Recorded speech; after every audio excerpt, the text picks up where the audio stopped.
Why do you seek Imperial favor? Years ago, my people were all but destroyed. My anger gives me strength. It is that strength I offer the Empire. Offer accepted. I'm here to present you with an opportunity, Barris. Just be glad you're not a Jedi anymore. Your path is set, Morgan Elsbeth. I will fulfill my destiny.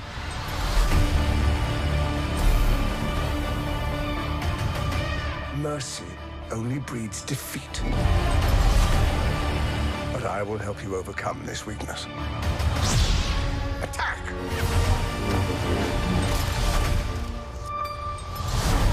You said the Empire would help to change things. Everything comes at a cost.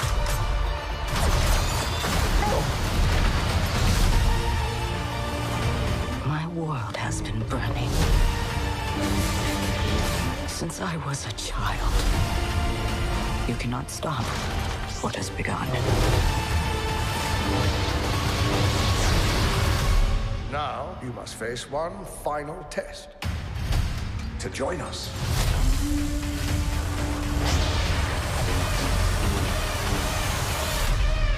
It is time you meet your new master.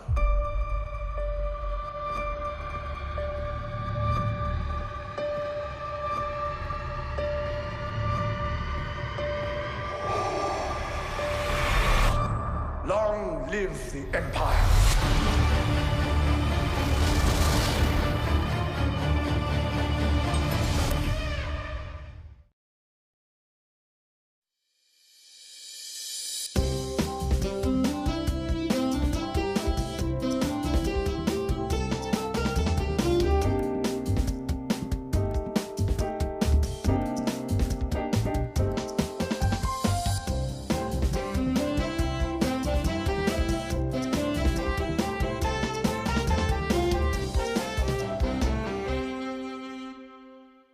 Welcome back to the Cinema Club podcast. I'm your host, Christopher Amick, and I am thrilled to guide you through today's episode. Think of the Cinema Club as your movie version of a book club. Each episode, we bring in members of the Cinema Club to co-host alongside either Nick or myself, diving deep into a chosen movie or TV show. Today, I am joined by Mark Evenson and Adam Cheatham. Glad to be back with both of you gentlemen tonight, and we'll be delving into episodes 1 through 3 of the exciting new Disney Plus series, Tales of the Empire, which does focus on the character Morgan Elsbeth's storyline. It has been a few weeks since Adam, Mark, and myself got together and recorded a podcast episode on the film 28 Days Later. However, when we did last meet, Mark did share that he was very interested in the upcoming, at that time, television show Tales of the Empire. And the three of us had a really great time exploring some Star Wars content previously in our focus on the Ahsoka television show. So we did decide to go ahead and move forward with coverage of Tales of the Empire, and this discussion will be broken into 2 episodes on the Cinema Club. So we'll be discussing episodes 1 through 3 in this episode, and then we'll be discussing episodes 4 through 6 in a second upcoming episode. With that being said, though, I'm really happy to be back with both Adam and Mark this evening, diving into Star Wars. And I did, really quick before we do, I did want to hear from Mark about your Star Wars, the 4th celebration this month, if you'd be willing to share a little bit about that with us, Mark. So I'm a member of a couple Star Wars costume clubs, the Dark Empire and Saber Guild. But for May 3rd, Lucasfilm reached out to the big 5 costume clubs, the Mando Mercenaries, the 501st Legion, the Rebel Legion, the Dark Empire, and Saber Guild.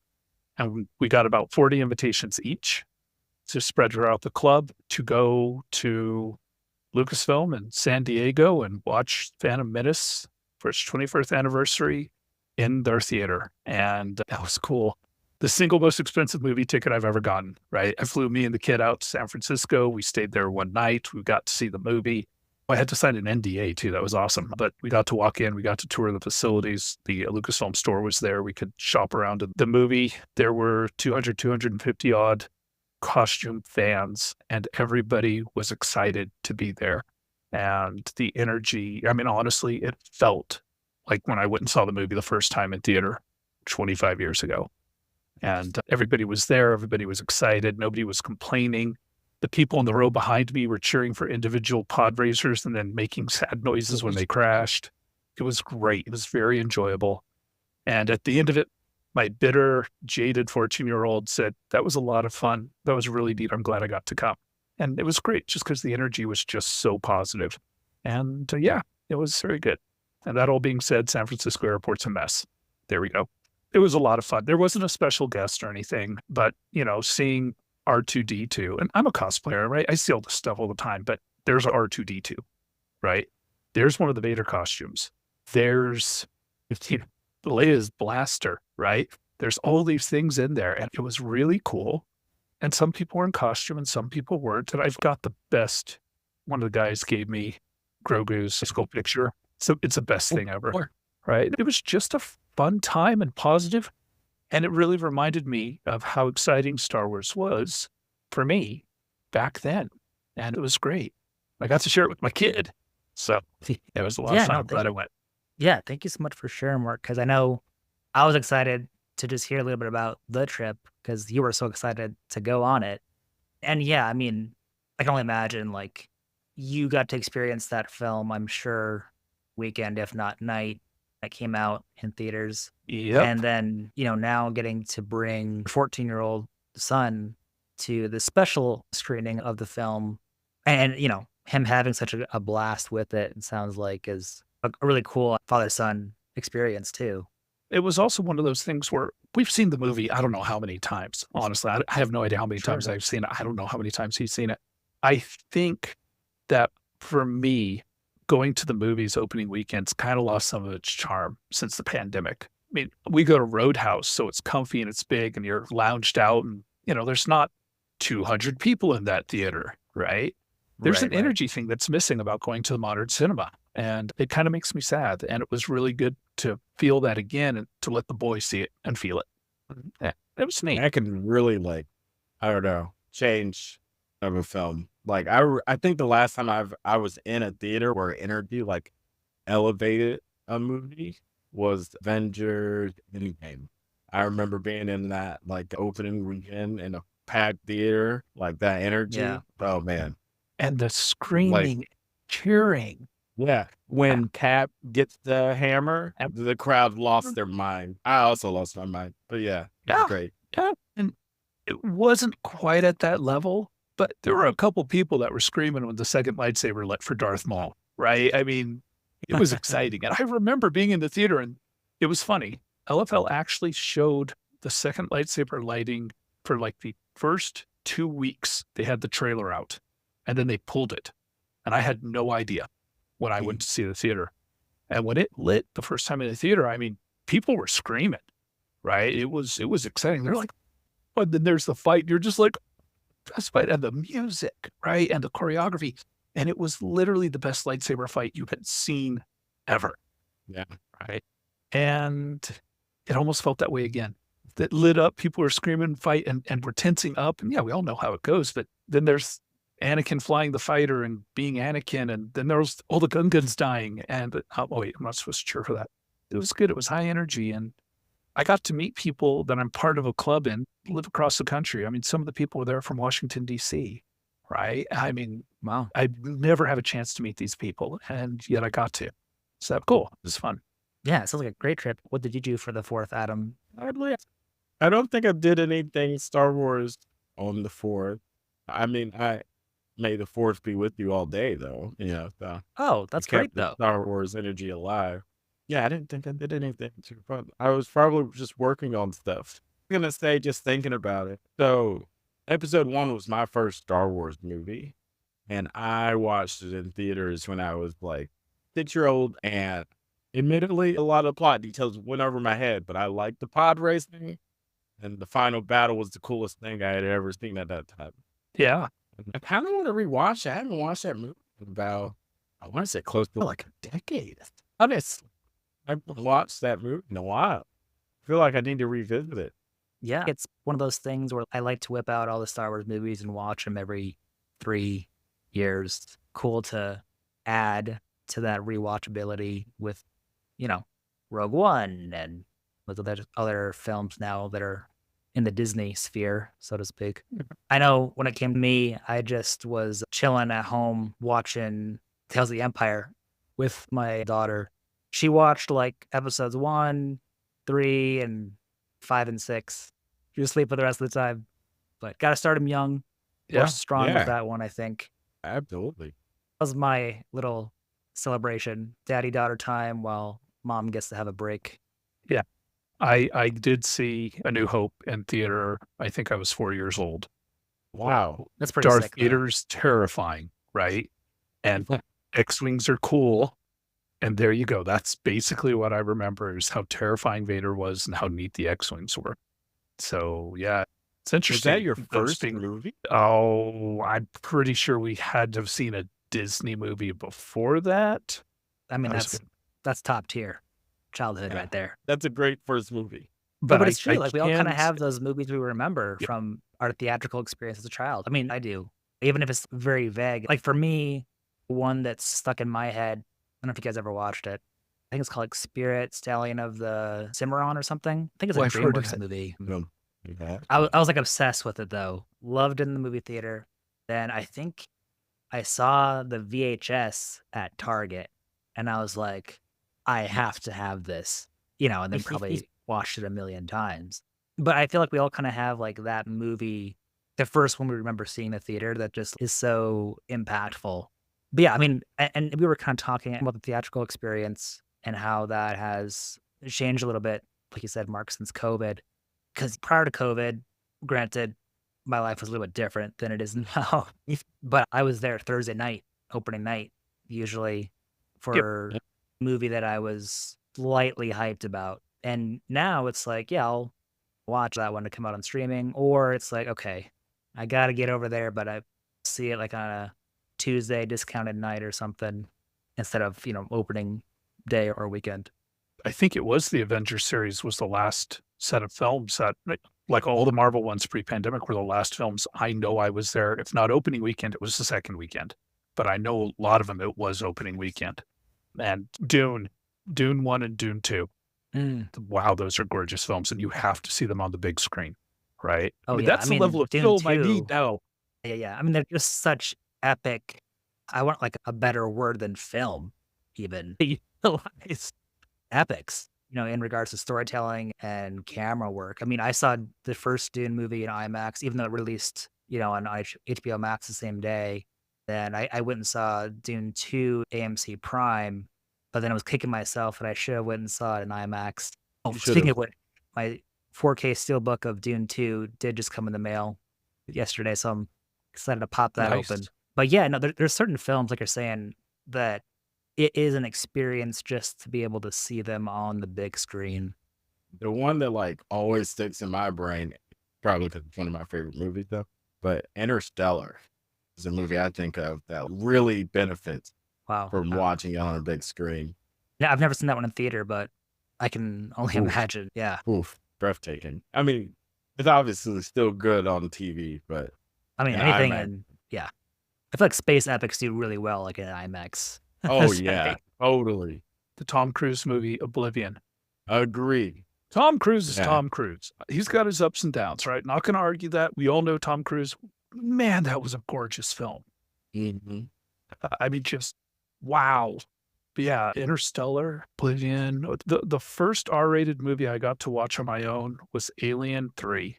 And while I have mixed feelings about that, there's something about some of those scenes that are stuck because I'm watching this film and I absolutely loved it. And it's a crap film and I loved it, right?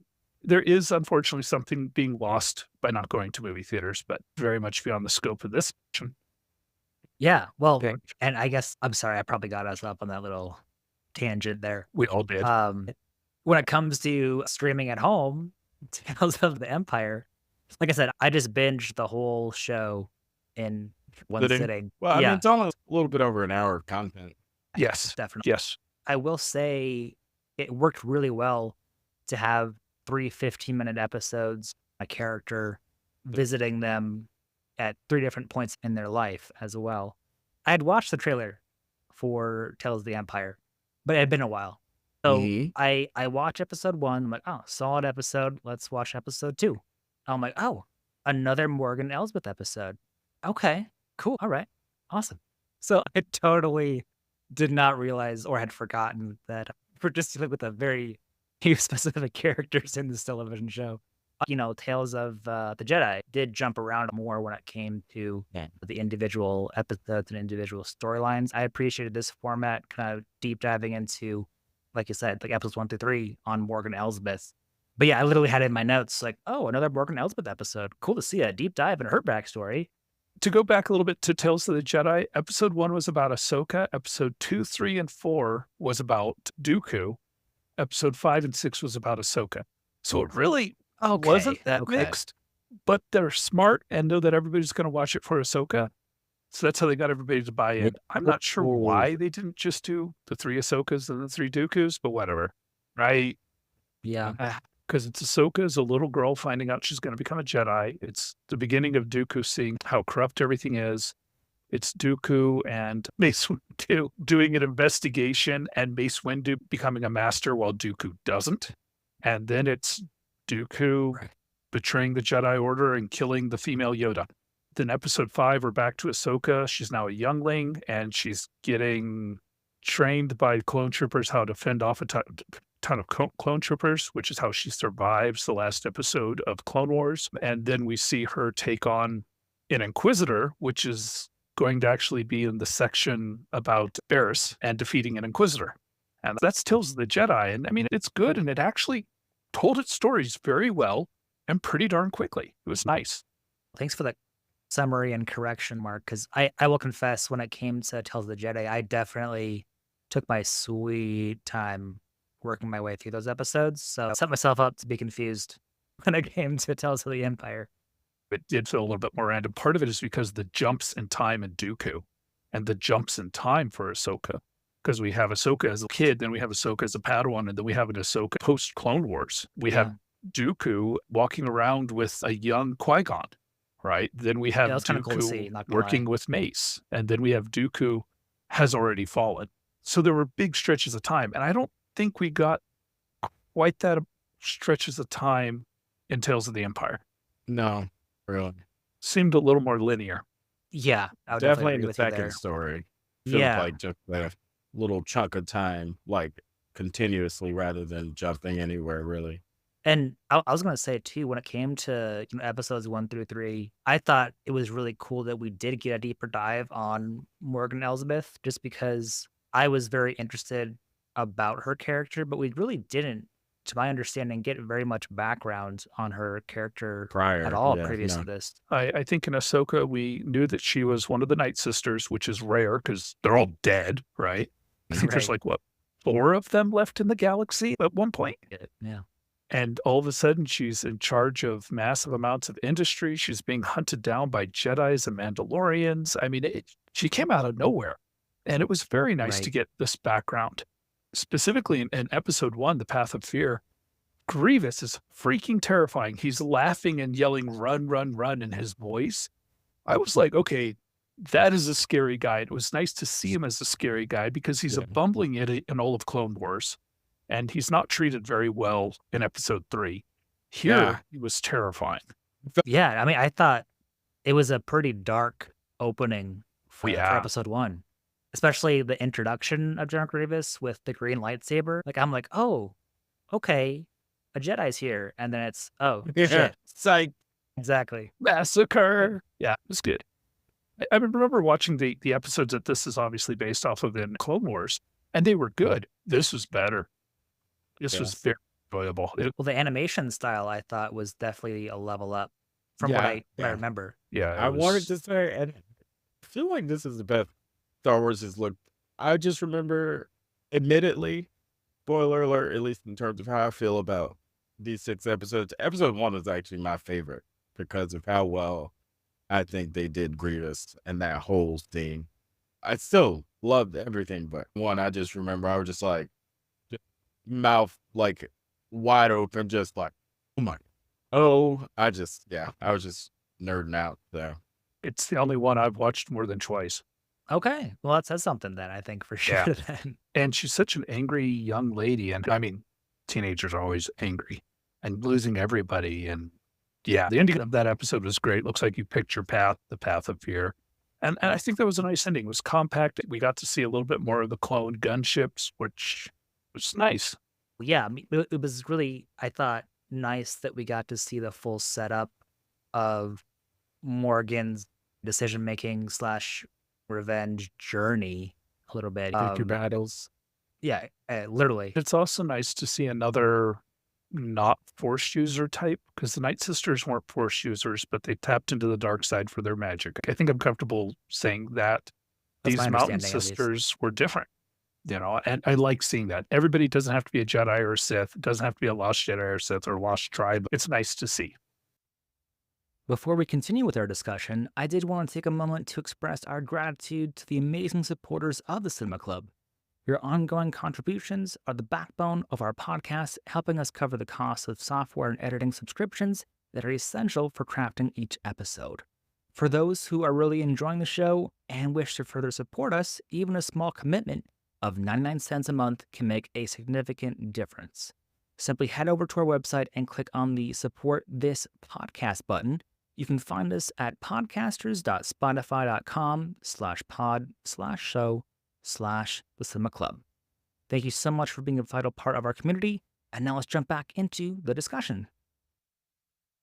Circling back into the themes of things, episodes 1, 2, and 3, the titles indicate what's going on with Morgan Elsbeth as well, because 1 is titled The Path of Fear, The Path of Anger, and 3, The Path of Hate. We definitely see this whole journey and the various paths that she's taking in life as well. One random cool thing was the kind of full circle moment when you get her in the flames at the end of episode 3. Compare that to her in the flames in episode 1. I just thought that was really cool. That was nice little full circle moment. now I got to watch 3 again. Darn. I know, damn it. I got to confess, I only watched the show the one time, but jumping into episode 2, Thrawn was someone that I hadn't realized was going to be in the show, so I really enjoyed seeing Thrawn show up. He has definitely become one of my favorite Star Wars characters just in the last 2 years, easily. His character is just so interesting to me. And just little tidbits we've gotten through the various shows. I was like, oh, sweet. Get a little bit of Thrawn. Kind of see their relationship. It looks like, start for the first time in this episode, which then, again, kind of adds a bit more backstory to the television show as well. I like those little deep dives that are kind of rewarding for Star Wars fans to venture down into. So I was happy about that. One of the things I very much liked way back forever, the video game TIE Fighter, I was playing it. I loved it. And Thrawn was in that video game too. He's actually working on the TIE Defender program, and he's the one giving you your missions. So we're talking way back, old video game. So the fact that they put Thrawn into Rebels and they put TIE Defender in Rebels just made me happy, right? Now to find out that the TIE Defender came from Morgan Elsbeth, that she's the partial designer on it, just made it happier. I mean, just adding more to the circle, and you understand how she commits herself to Thrawn, and the fact that the people are so angry she wasn't able to promise them instant jobs, and they turned on her, which is why the town is so sad and grim dark when we see the town in The Mandalorian. She felt betrayed, so she never cared about what happened to him, and she used him, which, that's evil. But how many times has she been betrayed? Right? How many times has she been the betrayer? And very unhappy person. But it was nice. It introduced Thrawn. It showed what a badass she was fighting, which was good. Because we didn't see that in Mandalorian, but we did see that in Ahsoka. And of course, Thrawn. What do we ask for? We had Thrawn. And the voice actors are the actors. And that's great. Yeah. And that makes me very happy. And I can't think of anything else positive or negative about that episode, honestly. So you shared your perspective on things, Mark. I found myself taking Elsbeth's side in everything in this episode. And I don't know if that was a writing thing. I don't know if that's just based on my personal experiences in life or what was going on there. I definitely felt for Morgan. I would be honest with you, thinking back to that episode and just thinking about like how it just made sense, right? She is like trying to have like a found family thing, right? Yeah, And she's trying to do so much for these people. She does make promises that she does not keep. It feels like there's no gratitude for anything she's done. So, man, it's hard not to agree with her in this because she's done so much and she like doesn't completely. Granted, a big promise, but there's no, you tried your best. Like we'll try to figure this out. Or it was just you suck. You're the worst. But you guys then like whatever. I can't blame her in that. And then when she gets attacked, they're like, let's not do anything about this. Oh my God. It's hard to feel bad for you guys. All this stuff for you. And she doesn't follow through. And you guys just like vilify her. Then she's in danger. And I don't know what's going on. That must have been the win. The thing is, if they had kept the faith, they would have gotten everything because Thrawn was already on his way there.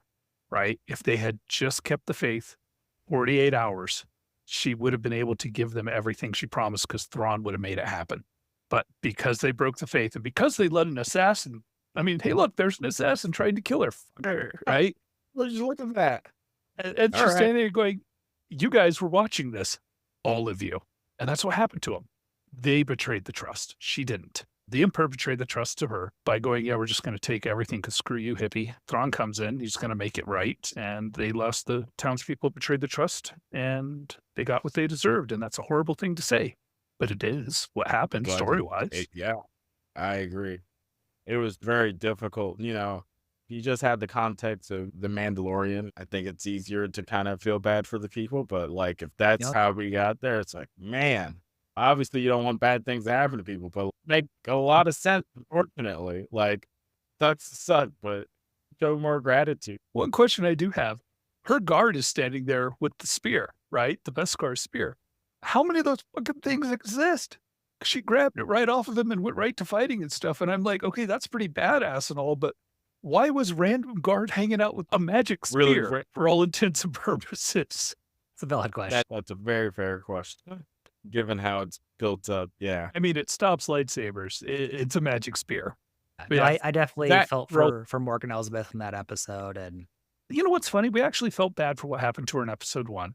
Okay. Yeah. And then she was dumb. Yeah. Right. And we felt bad for what's happening to her in episode 2. And the villagers are dumb. All right. And then we get to episode 3. Who's dumb in episode 3? Is anybody dumb in episode 3? Adura and her delegation. She's dumb. Just like walking in there. Me and 4 homies are going to arrest you. Exactly. Really?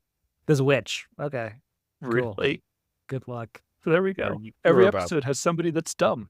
It's not the same person every time, and that's nice. Of the 3, I think Path of Fate is, I don't really want to call it the weakest, but the least exciting. I would agree. Like, for me, the most exciting and the full circle moment is at the end when she's burning the forest. And I was like, oh, I see. That's cool. Like, making that connection between that and the first episode, probably the highlight for episode 3 for me. And also making the village that much more depressing and understanding why it's that much more depressing in The Mandalorian. But it was a fun story and it was a fun arc. And it was nice to learn more about this character because she's cool. But literally, she came out of nowhere in Ahsoka. So it's nice to have some background. And I feel like this is just the perfect platform for like a character like that, I don't think she needs like hour-long episodes of backstory. These like little chunks of story, I think, did a good job of fleshing her out a bit more. No, definitely. Yep. Comparing and contrasting it to Tales of the Jedi, I remember myself wishing that maybe we had more story around the episodes that we got. I could watch like an hour of just Dooku's, fall to the dark side, basically. But yeah, when it came to Morgan Elsbeth, like I said, this is like perfect. At this point, we've seen her in a couple different things. So I think it was a good time to explore her backstory. So this gave the right amount of stuff, right? We understood why the village was the way the village was. Because otherwise, she was just this meanie hanging out on a ruined planet, right? We understand where she got into Imperial technology and industry, which is all about Ahsoka, honestly. We understand where she got the knowledge and the ability to build the giant eye of whatever the heck that thing was in Ahsoka, right? In 3 tiny episodes, we understand why she's a badass, why she's so freaking angry, and why she's able to do what she was able to do in Ahsoka. And that's good. I mean, 3 little bite-sized chunks. We made this character 100% believable now. And next time I watch those episodes of Mandalorian and Ahsoka, I'm going to have a new understanding of the character. And that's really awesome. That was a good point, Mark.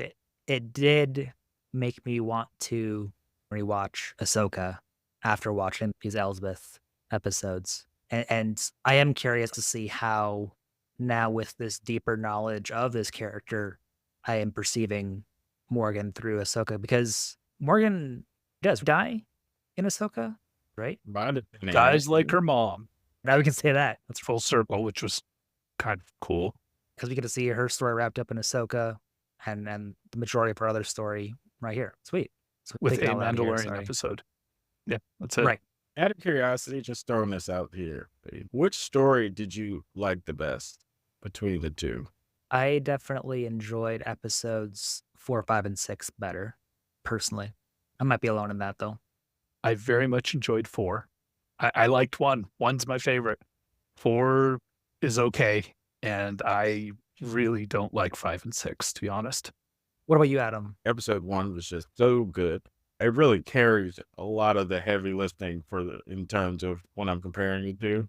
So I think I like the first story the most, but I don't have any super strong negative feelings towards the second story. I had questions for sure. Okay. I think that's fair. I didn't want to go too deep into it because we hadn't got to that part yet, so it's okay. No, yeah, that's totally cool. Any other thoughts on episodes 1 through 3 by chance? Enjoyable, and I'm looking forward to watching the live actions with the new knowledge. I mean, we all already said that. I gotta say, for the amount of content we got in it, it was really nice and well done. Well, that'll wrap up this episode of the Cinema Club. Thanks so much for tuning in as we discussed episodes 1 through 3 and Tales of the Empire. Definitely join Mark, Adam, and I in the next upcoming episode when we dive into episodes 4 through 6. Thank you both so much, especially Mark, for sharing your Star Wars The Fourth celebration with Adam and I tonight. Adam, thank you for being here, because I know on your time zone it's late. I really appreciate you, man. Thank you both. Thank you for tuning into this episode of the Cinema Club. If you'd like to join us on the show in the future, please email us at thecinemaclubtcc@gmail.com. And if you haven't already, I'd highly encourage you to join our Facebook group at facebook.com/groups/thecinemaclubtcc. It's where we unveil what movies and television series we will be covering in our upcoming episodes. Also, while you're likely enjoying this episode on your preferred streaming platform, remember that the Cinema Club is available on Spotify, iTunes, Stitcher, Google Play, and now on YouTube at the Cinema Club Podcast. Don't forget to leave us a review on iTunes as well, as your feedback truly makes a difference. Lastly, I want to express our gratitude to listeners like you who support us. If you love the show, please consider visiting our website and clicking the Support This Podcast button. You can find us at podcasters.spotify.com/pod/show/the Cinema Club. Even a contribution of 99 cents a month directly fuels the growth and upkeep of the Cinema Club podcast. Again, a big heartfelt thank you to those of you who already support the Cinema Club financially. And until next time, we'll catch you on the next one.